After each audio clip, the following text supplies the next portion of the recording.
Hello, and welcome to Trans Truth, the podcast dedicated to dispelling myths, fear, and ignorance about transgender people. Along the way, we'll be sharing items of interest to the transgender community, from political and news events to health, fashion, and beauty.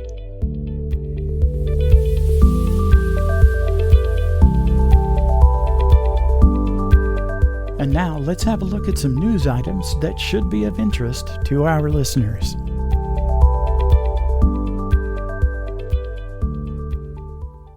On Tuesday, March 8th, CNN reported that Texas Children's Hospital has halted providing hormone therapy for transgender children. This is in response to the recent actions taken by Texas Governor Greg Abbott and Attorney General Ken Paxton, according to a statement released by Texas Children's Hospital. The hospital also stated that the hospital's mission is to create a healthier future for all children, including transgender children, within the bounds of law. It should be noted that this so-called law is nothing more than a directive to the state's Department of Family and Protective Services, which has already been challenged in a lawsuit brought by the ACLU. The New Hampshire Bulletin has reported that in 2021, more than 30 states initiated anti-trans legislation. The New Hampshire Bulletin has reported that in 2021, more than 30 states initiated anti-trans legislation, with at least 7 more joining this movement in 2022. From the article, quote, "Researchers and healthcare providers do know, however, that the bills will harm transgender young people, prohibiting gender-affirming care like puberty blockers or barring transgender-inclusive athletic programs, impose real and devastating risks on transgender youth.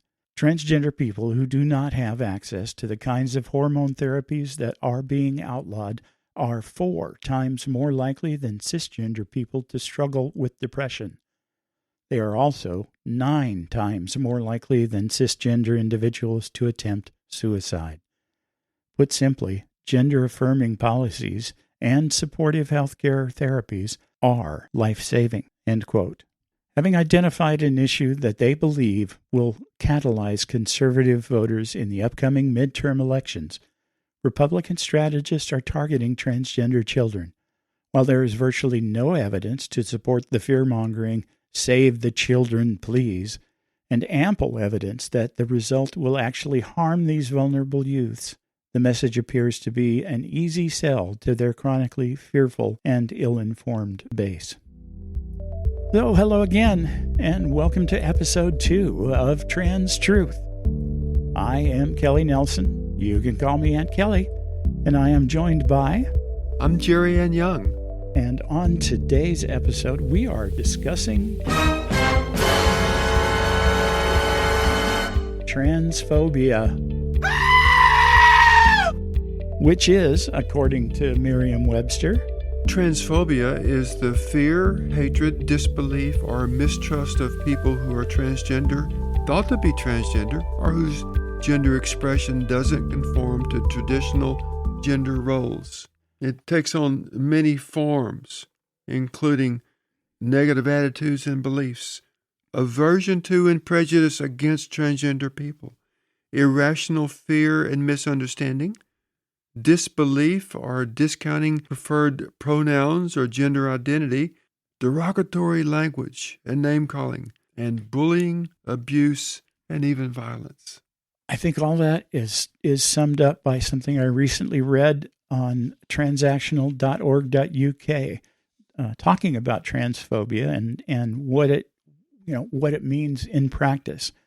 And they say, quote, "The core value underlying all transphobia is a rejection of trans identity and a refusal to acknowledge that it could possibly be real or valid." Close quote. Mic drop. I think that sums it up, at least in my mind, very succinctly. The effect of transphobia is to invalidate us, to make us go away, to make us disappear, to render us invalid. So I guess that covers the dictionary definitions of transphobia. What's it look like? Give us some historical perspective. Well, Kelly, interesting enough, transphobia is not a consistent factor across time and culture. People's acceptance of gender diverse individuals vary substantially, and it's highly dependent on group identity and local culture. In fact, some societies have a long-standing culture of respect towards individuals whose gender identity is not what would be expected for their assigned sex at birth. And I've got a perfect example of that. A few years ago, I was invited by some Latina trans friends of mine to a Dia de los Muertos celebration. And during that celebration... Well, hang on. For our non-Spanish speaking listeners, tell us what Dia de los Muertos is all about. Dia de los Muertos is a... Day of the Dead is the translation. Right. But, it translates Day of the Dead. It sounds pretty scary, but basically it's an ancient ritual where the Hispanic culture honors and celebrates their ancestors. And it's pretty touching, pretty moving. Anyway, at this celebration, there was a Mayan shaman doing a cleansing ritual, a purification ritual. And I was informed that in the Mayan culture, shaman were held in high regard and almost always became the shaman of the village or the shaman of the social group. Because the transgender people were the shamans. Transgender people, that's right. Wow. Because it was believed that transgender people had special knowledge, skills, or powers. Quite different than the culture we have here in the United States and in much of the rest of the world also. Well, I was going to say, I know I have special powers. Yeah, you wish. But, to the contrary, there are other cultures, ours in particular, who are more inherently hostile towards transgender people. So it's, as much as anything, if not wholly, a cultural thing, a learned thing. There are cultures where that fear doesn't exist. That's right. Yeah. I suppose we could talk about the effect of tribalism, the fear or the mongered fear of the other being more prevalent in some cultures than the other. It is. And, it's almost an animal instinct. It seems some animals will attack other animals simply because they're different. And I think some people are the same way.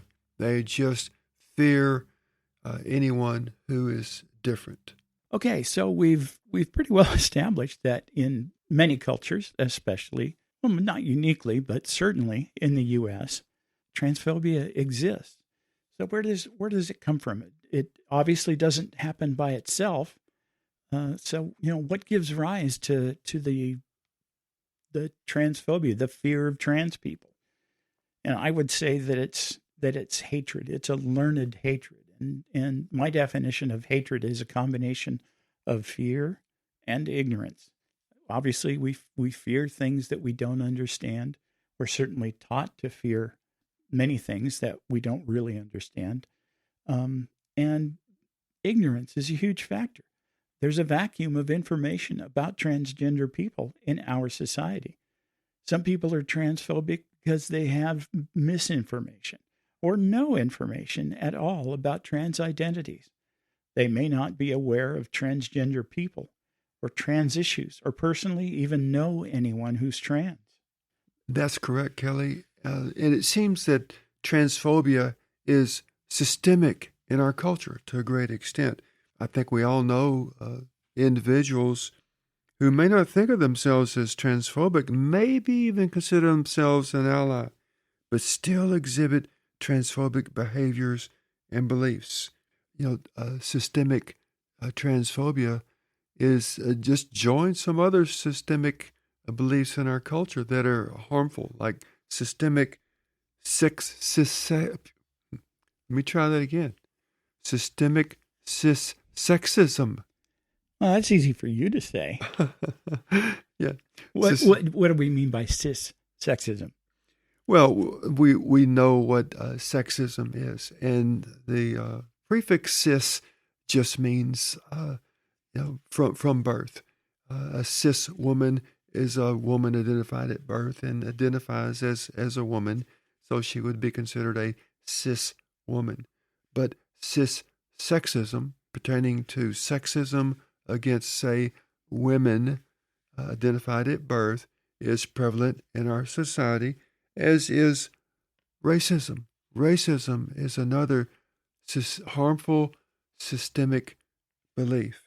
I suppose it's almost cliche, but I feel like I still have to interject here.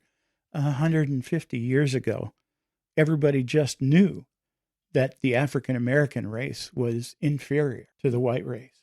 And it was just a given in society. That's correct. That was a belief, and I think that's part of how it infected the system and became systemic. There, we recently have witnessed lots of things through the media regarding the Black community and Black Lives Matter. Kelly, I live in a very diverse neighborhood, and my good friend across the street is an African-American woman. And the other day she had on a T-shirt, a black T-shirt with white letters, and the white letters simply said, "Stop killing us." Wow. A great example of reflection of systemic racism. We should totally hijack that phrase. So anyway, transphobia can be, it certainly is systemic in our culture, and it affects numerous aspects of the lives of transgender people. Just to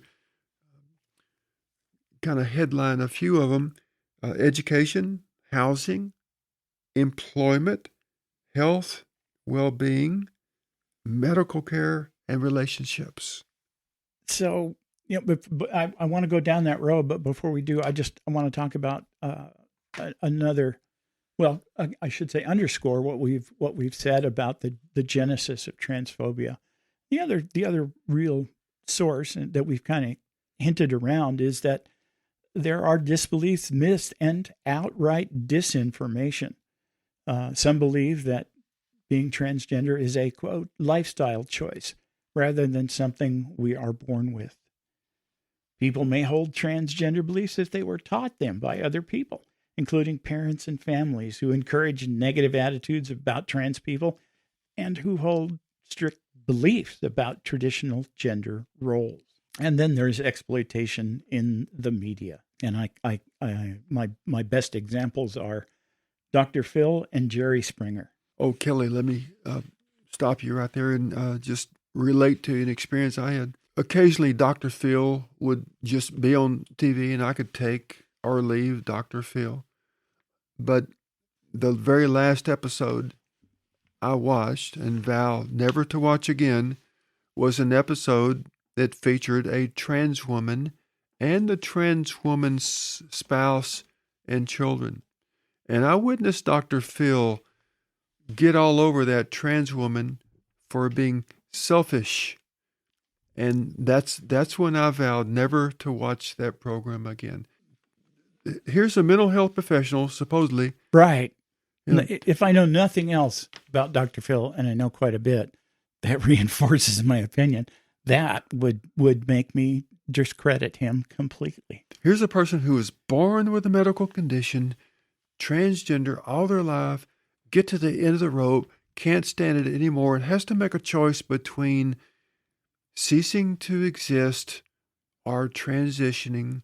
And Dr. Phil accuses this person of being selfish. This is what we're up against. The ill-informed opinions of so-called experts that want to invalidate us, that make us the demon in the relationship or the issue. Well, let me break some of this stuff down.